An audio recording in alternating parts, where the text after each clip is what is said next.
22 de junho, dia dos santos João Fisher e Thomas More.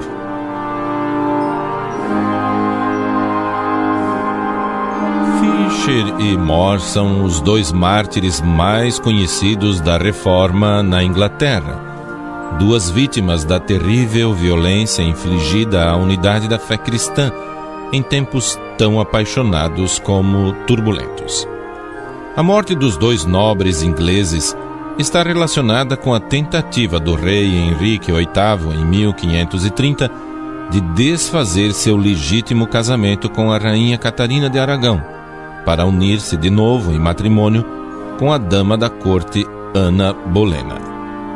A longa controvérsia a respeito, que envolveu meio mundo, ia terminar tragicamente.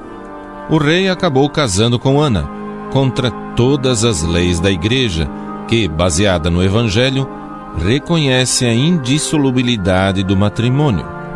E o parlamento inglês, subserviente aos desejos do rei, publicou ato de supremacia que proclamava o rei e seus sucessores como chefes temporais da Igreja na Inglaterra. Tanto Fisher como More são figuras de extraordinária grandeza. Fisher, nascido em 1469 e morto mártir em 1535, era arcebispo de Rochester e foi, possivelmente, a maior figura da igreja inglesa de seu tempo. Asceta e sábio, seu ideal era a reforma da igreja por dentro, dando pessoalmente o exemplo. Humanista profundo, contribuiu para a restauração dos estudos.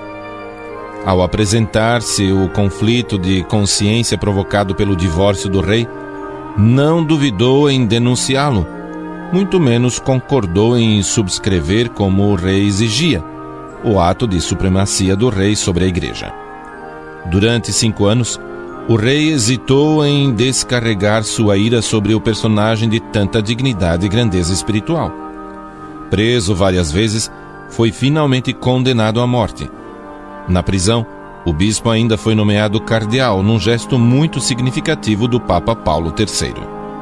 Morreu com a mesma integridade com que havia vivido. Era o dia 22 de junho do ano 1535. 15 dias depois, foi também decapitado Thomas More, e sua cabeça foi igualmente exposta na ponte de Londres, espetada numa lança para escárnio do povo. More é, sem dúvida, o máximo representante do Renascimento inglês. Famoso é seu livro Ensaio sobre a Utopia, que sobrevive aos séculos. Estava casado e teve um filho e 3 filhas. De inata elegância, com uma cortesia digna e um tanto reservada, dotado de humor inteligente, More representa o tipo ideal do gentleman, o melhor do temperamento inglês.